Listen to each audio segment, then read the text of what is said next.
नमस्कार प्यारे साथियों, स्वागत करता हूं आपका अपने YouTube चैनल क्विक एग्जाम पर। तो प्यारे मित्रों, जैसा आप लोगों को पता है कि हम लोग कर रहे हैं इतिहास पेट के लिए, जो कि 3 दिन बचे हैं और ये मोस्ट इम्पॉर्टेंट हैं। ठीक है, जितने भी हैं हमारे इतिहास के प्रश्न आज के, वो बहुत ही सारे इम्पॉर्टेंट हैं। ठीक है, और अच्छे खासे आएंगे। ठीक है, कहता हूँ इसमें से जरूर फंसेगा। ठीक है, इसमें से फंसेंगे जरूर।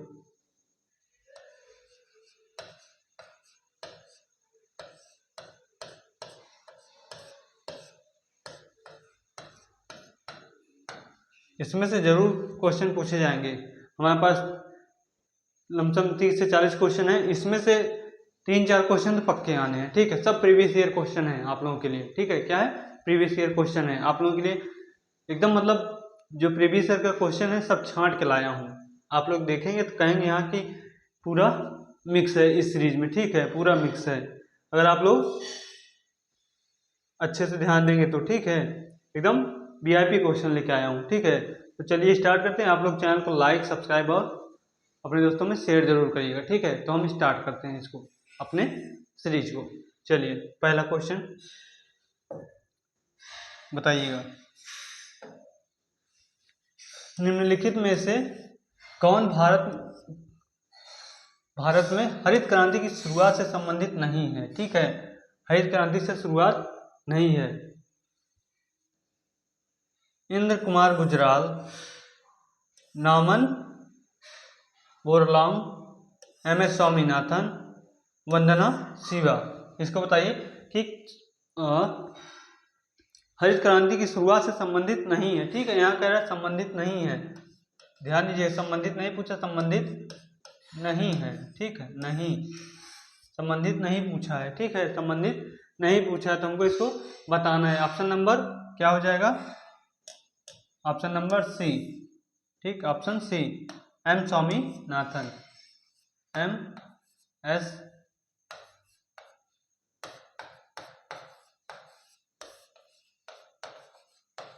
स्वामीनाथन। ठीक है, ये हमारा ऑप्शन नंबर सी है। नेक्स्ट क्वेश्चन दिख रहा होगा आप लोगों को। चलिए, निम्नलिखित में से कौन सी एक बाहरी एजेंसी है जिसके साथ नाबार्ड, ठीक है, नाबार्ड,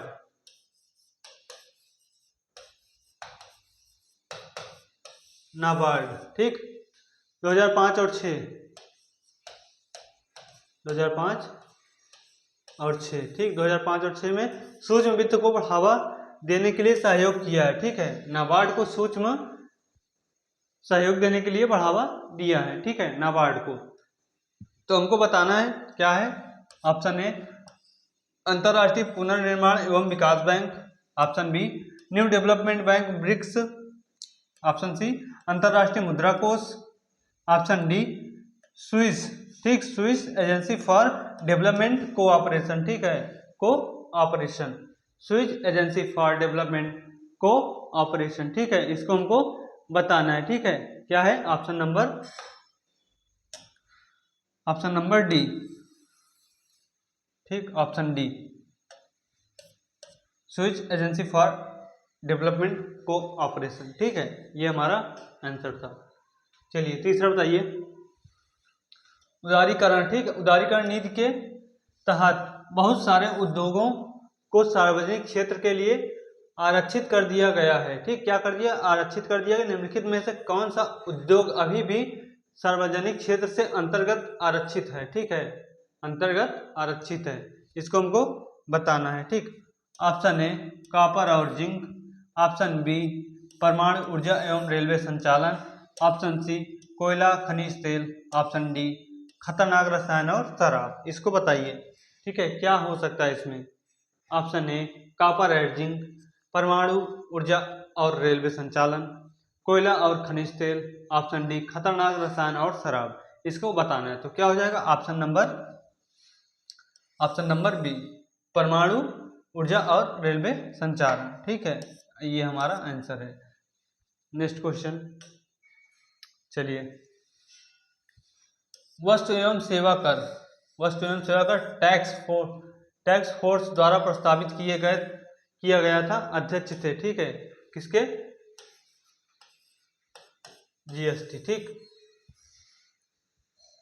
वस्तु एवं सेवा कर, ठीक, वस्तु एवं सेवा कर द्वारा प्रस्तावित किया गया था, जिसके अध्यक्ष थे विजय केलकर, मोंटेक सिंह आहलूवालिया, अरुण जेटली, पीवी नरसिंह राव, ठीक। इसको हमको बताइएगा इन चारों में कौन है, या विजय केलकर हैं, या मोंटेक सिंह आहलूवालिया हैं, या अरुण जेटली हैं, या पीवी नरसिंह राव हैं। इसको आप लोग बताइएगा। क्वेश्चन नंबर 4 का हमको बताइए, ठीक है। क्या है? विजय केलकर समिति, ठीक है, विजय केलकर समिति। और ये जो है इसका जीएसटी का 2003 जीएसटी को लाए थे, ठीक है, स्थापित किए थे, ठीक। क्या किए थे? केंद्र सरकार द्वारा जीएसटी को लाया गया था। क्या गया था? केंद्र सरकार द्वारा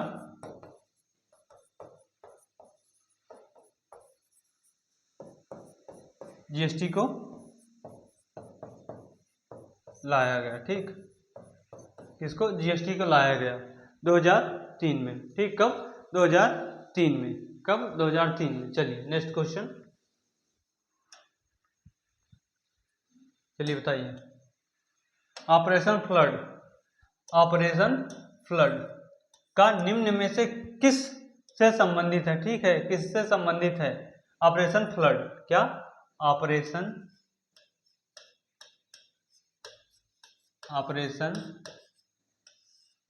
फ्लड, ठीक। ऑपरेशन फ्लड का संबंध पूछा है, किससे है, ठीक है।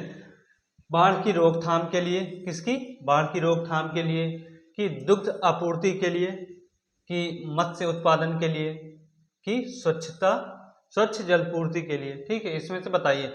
बाढ़ की रोकथाम के लिए, दुग्ध आपूर्ति के लिए, मत्स्य उत्पादन के लिए, या स्वच्छ जलापूर्ति के लिए। इसको बताइए आप किसके लिए है ये, ठीक है। आप इसको बताइएगा, ठीक, आप इसको बताइएगा। तो क्या है हमारा? दुग्ध आपूर्ति के लिए, ठीक है। वैसे भी जानते हैं श्वेत क्रांति किससे संबंधित है? दुग्ध से। या किससे है? दुग्ध से, ठीक है,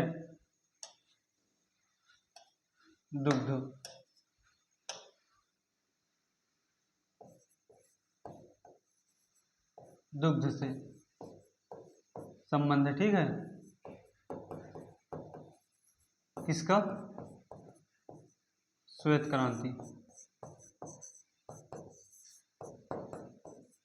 अच्छा, इसको लाया कब गया था, ठीक है। श्वेत क्रांति लगी कब थी, ठीक है, इसको बताइए कि शुरुआत कब हुई थी इसकी, ठीक है। राष्ट्रीय डेयरी विकास बोर्ड की, ठीक है, राष्ट्रीय डेयरी विकास बोर्ड की शुरुआत कब हुई थी? कब हुई थी? 1970। राष्ट्रीय डेयरी विकास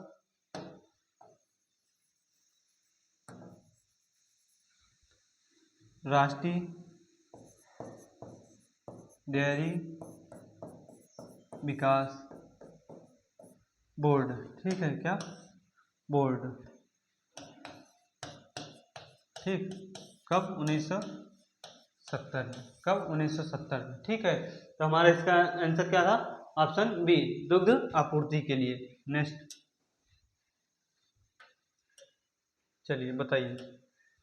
ये खाली स्थान है, ठीक है, ये ब्लैंक है पूरा, खाली स्थान में उष्मा गर्म पदार्थ से ठंडे पदार्थ में स्थानांतरित होने वाली ऊर्जा का एक प्रकार है।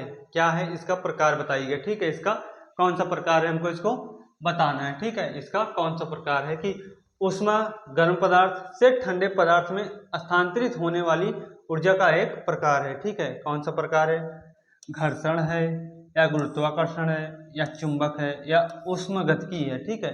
तो क्या है ये? ऊष्मगतिकी। Option number D, option D. क्या? ऑप्शन नंबर डी, ठीक है। नेक्स्ट, चलिए बताइए। निम्नलिखित में से, क्या? निम्नलिखित में से कौन सा अम्ल नारियल के तेल में पाया जाता है, ठीक है। इसको बताइएगा कौन सा अम्ल पाया जाता है नारियल के तेल में, ठीक है। तो ऑप्शन ए ऑक्सैलिक अम्ल, या इरूसिक अम्ल, ठीक, इरूसिक अम्ल, या लारिक अम्ल, या लैक्टिक अम्ल, इसको बताइएगा। इसमें क्या पाया जाता है? ऑप्शन नंबर सी, लारिक अम्ल। ठीक है, लारिक अम्ल, लारिक अम्ल। इसका फार्मूला क्या होता है? सूत्र क्या होगा? C12H22 C12H22 और O2। ठीक, C12H22O2। ठीक, C12H22 नहीं होगा, H24 होगा। क्या होगा? H24 होगा। ठीक, H24 होगा यहाँ पे। ठीक, H24 C12H24O2। ठीक है, किसका सूत्र है? लारिक अम्ल का। ठीक है, हमारा आंसर क्या है? लारिक अम्ल। ठीक, नारियल के तेल में कौन सा अम्ल पाया जाता है? लारिक अम्ल पाया जाता है। ठीक है, सूत्र इसका ये है। ठीक, सूत्र, ठीक, सूत्र ये है। ठीक है हमारा। चलिए नेक्स्ट, पारदर्शी। ठीक है, पारदर्शी साबुन बनाने में किसका प्रयोग किया जाता है? ठीक, पारदर्शी साबुन, साबुन कैसा हो? पारदर्शी हो। ठीक, पारदर्शी। इसको बनाने में किसका प्रयोग किया जाता है? ठीक है, रोसिन का, सोडियम क्लोराइड का, सोडियम कार्बोनेट का या इथेनॉल का। इसमें से हमको बताना है। तो हमारा क्या है? Option number D. ठीक, ऑप्शन नंबर डी, इथेनॉल। क्या है? इथेनॉल। पारदर्शी साबुन का प्रयोग होता है इथेनॉल से। निम्नलिखित में से कौन सा विटामिन जल में विलेय है? ठीक, निम्नलिखित में से कौन सा विटामिन जल में विलेय है? ठीक, जो जल में घुलनशील हो। Vitamin D, vitamin C, vitamin A, vitamin B. तो क्या है? Option number B, vitamin C. ठीक, विटामिन सी, विटामिन सी। और क्या है? विटामिन बी, ये जल में घुलनशील है। और विटामिन डी, ठीक, और विटामिन ए और विटामिन ई, ये किसमें है? वसा में। ठीक, वसा में घुलनशील है। ठीक, घुलनशील है किसमें? वसा में। ये तीनों वसा में घुलनशील हैं। और विटामिन सी और बी किसमें? जल में घुलनशील है। ठीक है, नेक्स्ट क्वेश्चन, हमारा आंसर क्या होगा? Option number B, vitamin C. चलिए, निम्नलिखित में से कौन सा रोग मच्छर के काटने से नहीं होता? क्या नहीं होता? अभी देख लेते कि मच्छर से काटने, बस यहीं तक पढ़ते। निम्नलिखित में कौन सा रोग मच्छर के काटने, बस सोचते कि बस काटने से कौन सा रोग होता है, यही करके टिक मार देते, हमारा आंसर गलत हो जाता। इसको देखना है। ठीक है, यहाँ नहीं बोला है, नहीं होता। ठीक, हेपेटाइटिस, मलेरिया, फीलपाम, डेंगू। तो आपको पता है कि हेपेटाइटिस, मलेरिया, डेंगू ये किसके हैं? मच्छर के काटने से होते हैं। ठीक, के काटने से होते हैं। ठीक, किससे होते हैं? काटने से होते हैं।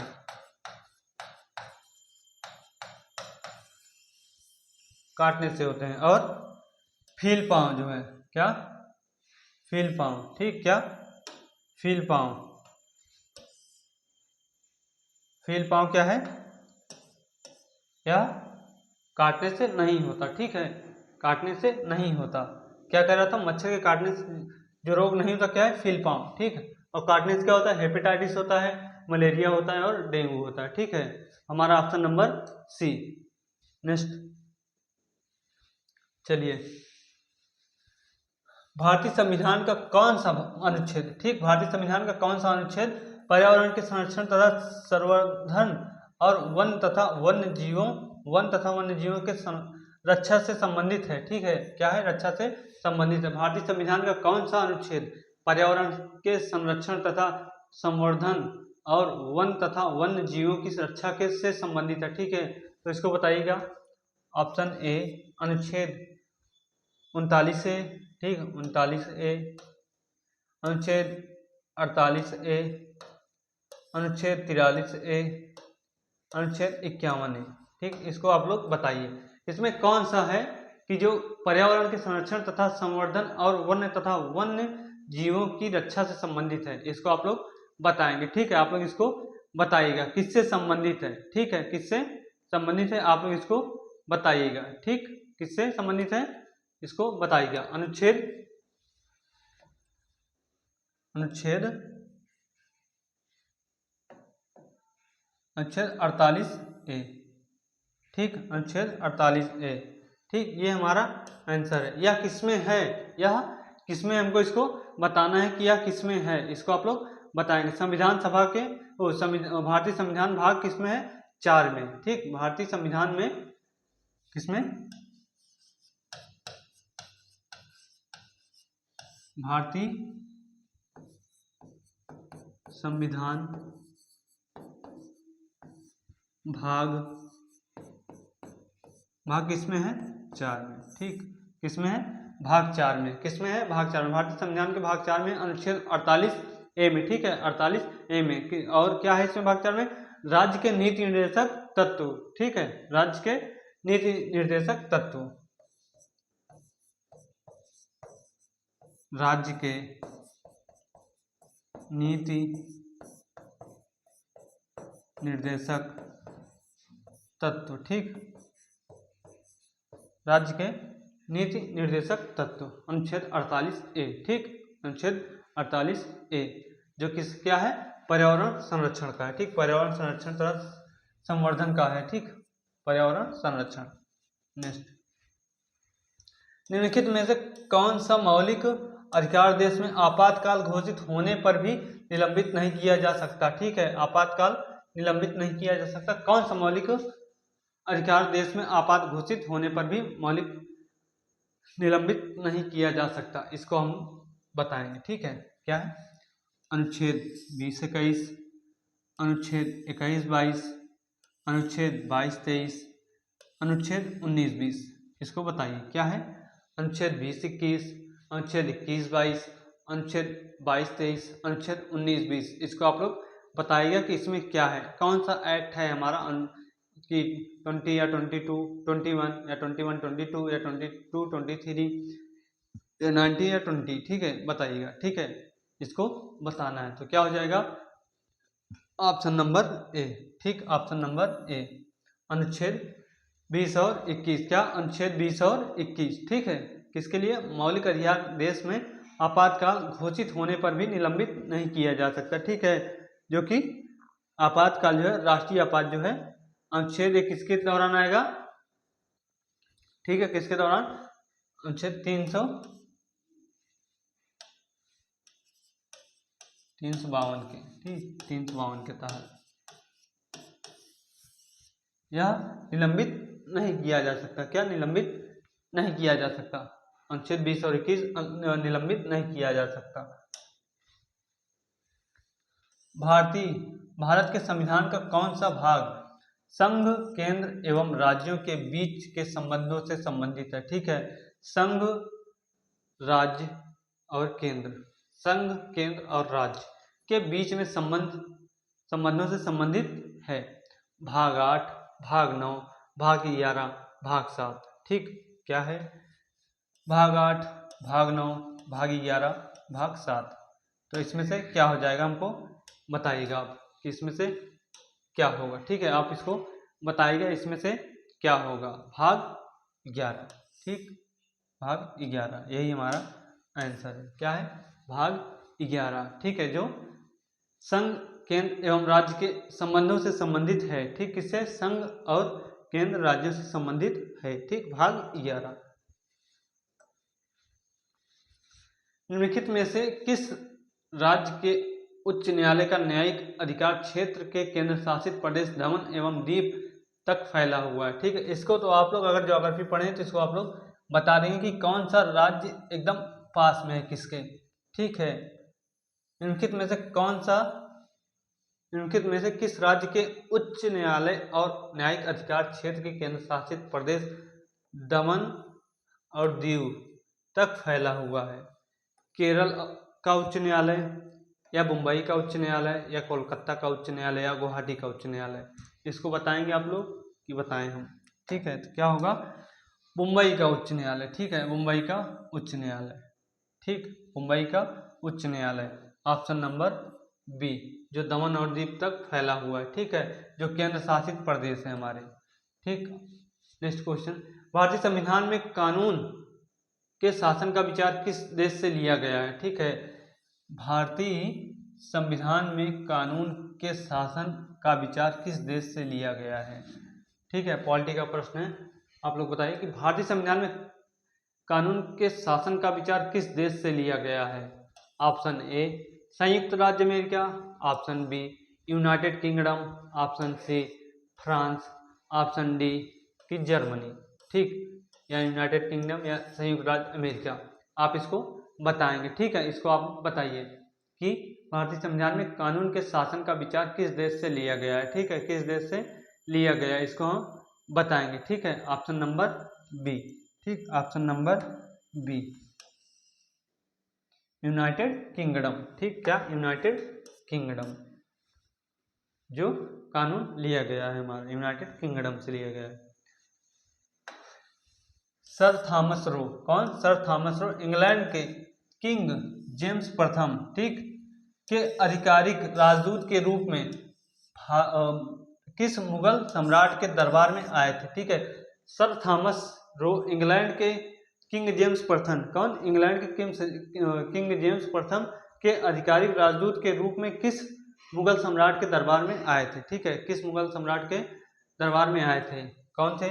औरंगजेब या अकबर या शाहजहां या जहांगीर? ठीक, इसको बताइए कौन था। ठीक है, आप बताएंगे कौन था इसमें से। ठीक, कौन था इसमें से? औरंगजेब था, अकबर था, जहांगीर था या शाहजहां था? इसको आप लोग बताइएगा। ठीक है, इसको आप लोग बताइएगा। ठीक, तो था कौन? जहांगीर। आया कब था? 1616 में। ठीक, किसके? मुगल सम्राट के दरबार में। ठीक,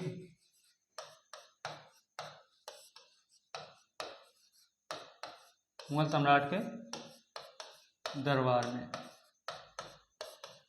ठीक, मुगल सम्राट के दरबार में कौन आया था? जहांगीर। मराठा साम्राज्य के संस्थापक, ठीक, मराठा साम्राज्य के संस्थापक राजा शिवाजी को किस स्थान पर छत्रपति के खिताब से सम्मानित किया गया था? ठीक है, तो कौन सा स्थान था जहां इनको छत्रपति की उपाधि प्राप्त हुई थी या खिताब सम्मानित किया गया था? ठीक है, तो बताइए आप लोग कौन सा था? सतारा या जिंजी या पुणे या रायगढ़? ठीक है, इसको आप लोग बताइएगा। ठीक है, तो कहाँ हुआ था? रायगढ़। और रायगढ़ में शायद इनका दोबारा राज्याभिषेक भी होता। ठीक है, राज्याभिषेक, राज्याभिषेक। ठीक, Raigarh, option number D, Raigarh. ठीक है, नेक्स्ट क्वेश्चन, चलिए, दिल्ली सल्तनत के अधीन भारत में धनवान मुसलमान पर एक धार्मिक कर, वो कर का नाम क्या था? लगाया गया था। ठीक है, भारत में जो धनवान मुस्लिम थे उन पर जो कर, धार्मिक कर लगाया गया था मुस्लिमों पर, वो कौन सा कर था? ठीक है, तो कौन सा कर था? आप लोगों को पता है, जाकात था। ठीक है, जाकात था। क्या था? जाकात था। ऑप्शन नंबर ए, ना तो ये था, ना तो ये था, ना तो ये था, जाकात। ठीक, अशोक ने अपने पुत्र महेंद्र, ठीक है, ये हम लोग हिस्ट्री में कर चुके हैं। आप लोग जो हमारी 7 क्लास पढ़ी हुई हिस्ट्री की अगर आप देखेंगे तो उसमें मैं ये कराया हूँ पहले से। ठीक है, कि अपने पुत्र महेंद्र और पुत्री संघमित्रा के नेतृत्व में धर्म के सिद्धांत को फैलाने के लिए को एक मिशन भेजा था। कहाँ भेजा था? वही यहाँ पे फील करना है। ठीक है, कहाँ भेजा था वही फील करना है कि महेंद्र और संघमित्रा कहाँ गए थे। ठीक है, अगर आप लोग पढ़े होंगे हिस्ट्री तो बता देंगे ये कहाँ गए थे। ठीक है, कहाँ गए थे? कंबोडिया या कलिंग या श्रीलंका या थाईलैंड? तो इसमें से बताना है कहाँ गए थे। ये गए थे श्रीलंका। कहाँ? श्रीलंका। कौन? महेंद्र और संघमित्रा। ठीक, अशोक के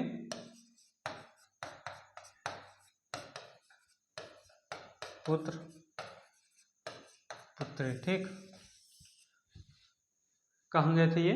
श्रीलंका गए थे। ठीक है, नेक्स्ट क्वेश्चन, उत्तर वैदिक काल में निम्नलिखित में से, ठीक, उत्तर वैदिक काल में निम्नलिखित में से किस पशु का स्थान समाज में सबसे प्रतिष्ठित था? ठीक है, उत्तर वैदिक काल की बात कर रहा है, किसकी बात कर रहा है? उत्तर वैदिक काल की बात कर रहा है कि उसमें कौन से पशु को प्रतिष्ठित माना गया था। ठीक है, कौन से पशु को प्रतिष्ठित माना गया था। ठीक, ना तो उसको कुछ कर सकते थे, बस लोग उसको पूजा करते थे। ठीक है, किसकी? उस पशु की पूजा करते थे। ठीक, तो क्या था? अश्व था, वृषभ था, हाथी था या गाय था। तो आप लोगों को पता है कि उत्तर वैदिक काल में जो पशु की पूजा या प्रतिष्ठा की जाती थी वो कौन से थे? गाय थी। ठीक है, गाय क्या थी? गाय। इसी को क्या कहते थे? अघन्या। ठीक, क्या कहते थे? अघन्या। ठीक, क्या? अघन्या। अघन्या का मतलब क्या होता है?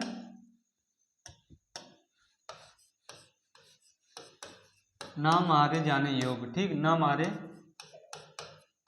जाने योग्य पशु। ठीक, क्या है? गाय। इसकी क्या करते थे लोग? पूजा। ठीक, क्या करते थे? पूजा। न मारे जाने योग्य अघन्या, हमारा ऑप्शन नंबर डी गाय। ठीक है, जो उत्तर वैदिक काल में एक प्रतिष्ठित पशु था। ठीक है, क्या था? प्रतिष्ठित पशु था। चलिए, निम्नलिखित में से कौन भारतीय राष्ट्रीय कांग्रेस के गठन के समय भारत का वायसराय था? ठीक है, भारतीय राष्ट्रीय कांग्रेस के गठन के समय भारत का वायसराय कौन था? इसको बताइएगा आप लोग, कौन था उस समय? Lord Mayo, Lord Dufferin, Lord Lytton या लॉर्ड रिपन? तो कौन थे? Lord Dufferin. लॉर्ड डफरिन भारतीय कांग्रेस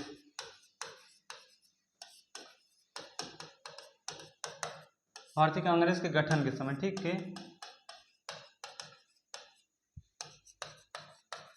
भारतीय राष्ट्रीय कांग्रेस के गठन के समय वायसराय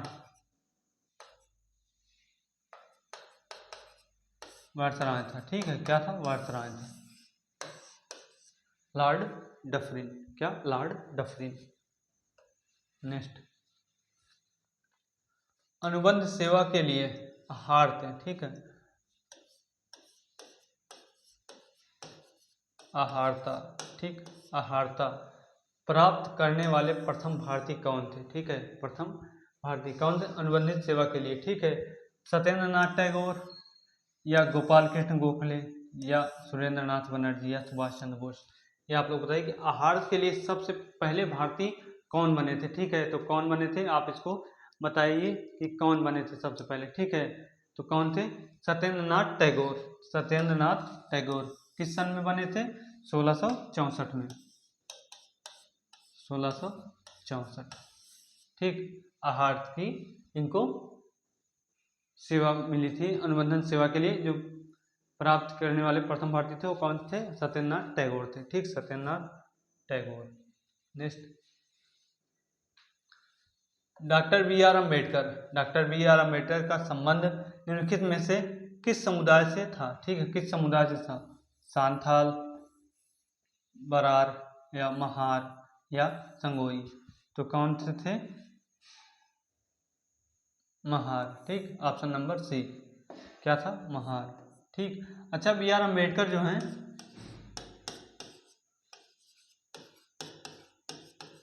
अम्बेडकर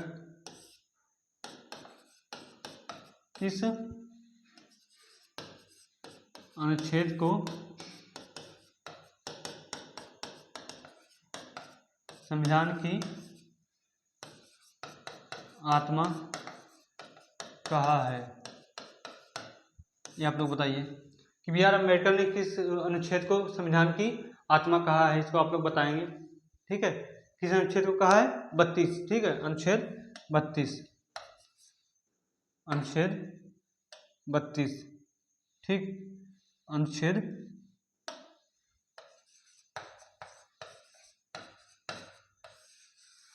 32 को क्या कहा है? संविधान की आत्मा कहा है। किसको कहा है? अनुच्छेद 32 को।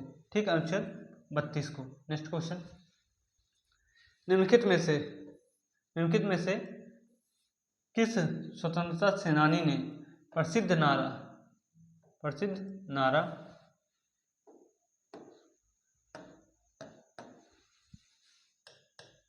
तुम मुझे खून दो मैं तुम्हें आज़ादी दूंगा दिया था? ये नारा किसने दिया था? सुभाष चंद्र बोस, लाला लाजपत राय, बाल गंगाधर तिलक या सरदार वल्लभ भाई पटेल। तो बचपन से पढ़ते चले आ रहे हैं, ठीक है, और हर एक की जुबान में भी होगा कि तुम मुझे खून दो मैं तुम्हें आज़ादी दूंगा, ठीक है। तो ये कौन से थे? सुभाष चंद्र बोस थे, ठीक है। सुभाष चंद्र बोस कौन थे? सुभाष चंद्र बोस, जो एक स्वतंत्रता सेनानी थे, ठीक है, जो नारा दिए थे तुम मुझे खून दो मैं तुम्हें आज़ादी दूंगा, ठीक है। 1913, ये बहुत ही अच्छा क्वेश्चन है, में ब्रिटिश भारत के निम्नलिखित मुस्लिम नेताओं में से कौन अखिल भारतीय मुस्लिम लीग में शामिल हुआ था? ठीक है, मुस्लिम लीग में शामिल हुआ था। पहले मुस्लिम लीग की स्थापना कब हुई थी उसको बताइए, और शामिल कौन हुआ था उसको बताइए, ठीक है। मोहम्मद अली जिन्ना, मौलाना शौकत अली, हकीम अजमल खान, या ऑप्शन डी मौलाना अबुल कलाम आज़ाद, ठीक है, मौलाना अबुल कलाम आज़ाद। तो इसका आंसर क्या होगा? ऑप्शन ए मोहम्मद अली जिन्ना। मोहम्मद अली जिन्ना कब? 1913 में ये शामिल हुए थे। क्या हुए थे? शामिल हुए थे। शामिल हुए किसमें? मुस्लिम लीग में। मुस्लिम लीग, ठीक। स्थापना मुस्लिम लीग की कब हुई थी? मुस्लिम लीग की स्थापना 1906 में, ठीक। कब? 1906 में मुस्लिम लीग की स्थापना हुई थी। कब हुई थी? 1906 में मुस्लिम लीग की स्थापना हुई थी। हमारा आंसर क्या है? Option number A Mohammed Ali Jinnah. क्या है? मोहम्मद अली जिन्ना। क्या है? मोहम्मद अली जिन्ना, ठीक है। नेक्स्ट, कोडरमा किस खनिज के लिए प्रसिद्ध है? कोडरमा किस खनिज के लिए प्रसिद्ध है? क्या? कोडरमा ये किस खनिज के लिए प्रसिद्ध है? लौह अयस्क के लिए, अभ्रक के लिए, या जिप्सम के लिए, या बॉक्साइट के लिए? तो क्या हो जाएगा? अभ्रक के लिए, ठीक है। अभ्रक के लिए। क्या? अभ्रक के लिए, ठीक। अभ्रक किसका? कोडरमा। कोडरमा के लिए, ठीक। कोडरमा के लिए। नेक्स्ट, शंकुधारी वन, ठीक। शंकुधारी वन जहाँ मुख्यतः पाए जाते हैं वह कौन सा होता है? वह क्षेत्र कौन सा होता है? उष्ण होता है, या शीतोष्ण होता है, या सागरी तट होता है, या उपयुक्त में से कोई नहीं होता? ये आप लोग बताइए कि इसमें से क्या होता है, ठीक है। इसमें से क्या होता है? इसमें से क्या होता है? तो शीतोष्ण होता है, ठीक है। जो क्षेत्र होता है शंकुधारी का, जो शंकुधारी वन होते हैं वो किसमें होते हैं? शीतोष्ण क्षेत्र में होते हैं। किसमें होते हैं? शीतोष्ण क्षेत्र में। किसमें? शीतोष्ण क्षेत्र में। नेक्स्ट,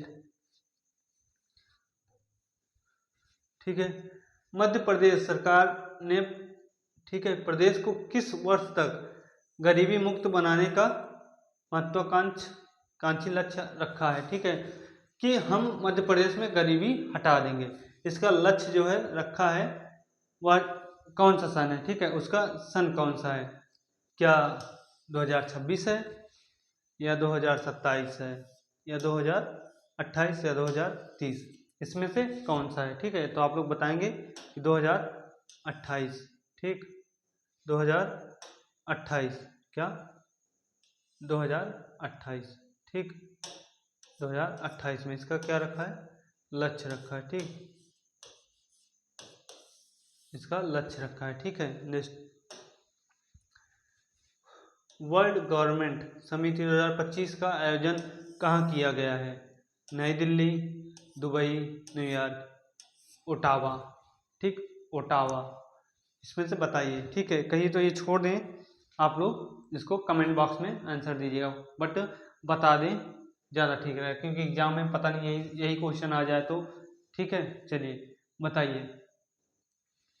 वर्ल्ड गवर्नमेंट समिति 2025 का आयोजन कहाँ किया गया? ठीक है, नई दिल्ली, दुबई, न्यूयॉर्क या तो ओटावा। ठीक, ओटावा। तो क्या हो जाएगा? Option number B. कहाँ है? दुबई, संयुक्त अरब अमीरात। कहीं कहीं लिखा रहता है संयुक्त अरब अमीरात। ठीक है, संयुक्त अरब अमीरात। ये थे हमारे कुछ आज इम्पॉर्टेंट क्वेश्चन। ठीक है, ये हमारे थे पेट के लिए बहुत ही इंपॉर्टेंट क्वेश्चन। इसमें से 2 या 3 क्वेश्चन तो जरूर फंसेगा, ये 100% कह सकता हूँ। ठीक है, कि इसमें से जरूर फंसेगा, क्योंकि ये प्रीवियस ईयर का जो यूपी यूनिवर्सिटी है ना, वो जितना एग्जाम करे उससे छाट के लाया हूँ। ठीक है, जो 30-40 क्वेश्चन थे वो छट के आए हैं पूरे। इसमें से पक्का 2-3 क्वेश्चन जरूर पूछेगा। ठीक है, इसमें से 2-3 क्वेश्चन जरूर पूछेगा। ठीक, 2-3 क्वेश्चन जरूर आएगा इसमें से। ठीक है, तो ये थे हमारा संपूर्ण इतिहास। ठीक, 100% सिलेक्शन पेपर में आने वाले प्रश्न यहीं से आएंगे। तो आप लोग चैनल को लाइक और सब्सक्राइब जरूर करिएगा और वीडियो को लाइक जरूर करिएगा। आप लोग लाइक नहीं करते हैं, आप लोग लाइक जरूर करिएगा। और हाँ, बता दें कि आपकी जो ग्रुप डी की डेट है वो पता चली गया होगा कि 30 अक्टूबर को स्टे लग गया। ठीक है, जो स्टे है वो बढ़ाकर 30 अक्टूबर को हो गया। ठीक है, 30 अक्टूबर को सुनवाई है। उसके पहले हमको अक्टूबर में ही हमको वैकेंसी आनी थी, नई वैकेंसी। ठीक है, किसकी? रेलवे ग्रुप डी की, लेवल 1 की। तो वह भी नहीं आ पा रही है। जो फॉर्म भरा है वो तो नहीं हो पाया एग्जाम, और जो नई आने वाली वो अब नहीं आएगी, थोड़ा वो लेट में आएगी। तो ऐसे में क्या होगा कि बच्चे थोड़ा इधर उधर हो जाएंगे। ठीक है, जो बट जाएंगे वो एक रहें और कोशिश करें कि वैकेंसी के लिए मांग करते रहें और नई वैकेंसी आए और ये जल्द से जल्द ये पेपर करा सकें। ठीक है, ये लेवल 1 जो अभी फॉर्म पड़ा था उसका एग्जाम जल्दी हो सके। ठीक है, और आपको बता दें कि यूपीएसआई का 10 तारीख से हमारा बैच लॉन्च हो जाएगा। ठीक है, टाइमिंग मैं डलवाने वाला हूँ, एक वीडियो लेके आऊँगा यूपीएसआई का पूरा शेड्यूल, जो जो क्लास जब जब रहेगी उसका पूरा मैं यहाँ पे टाइम टेबल दे दूंगा कि जैसे आप लोग जुड़ सकें। ठीक है, और आप लोग अपने दोस्तों में वीडियो को शेयर कर दीजिएगा ताकि वो लोग भी यूपीएसआई और रेलवे की तैयारी के लिए जुड़ सकें। और प्रैक्टिस सेट में रेलवे का भी जहाँ तक 15-20 तारीख से रेलवे का प्रैक्टिस सेट लाना शुरू कर दूंगा। ठीक है, 100 क्वेश्चन का प्रैक्टिस सेट लाना शुरू कर दूंगा। आप लोग जरूर आइएगा। कई एक सब्जेक्ट का प्रैक्टिस सेट लेके आएंगे या तो फिर पूरा पूरा लेके आएंगे। ठीक है, 100 क्वेश्चन का जैसे आप लोग कमेंट बताएंगे वैसे करेंगे। ठीक है, तो मिलते हैं नेक्स्ट वीडियो में, तब तक के लिए जय हिंद, जय भारत।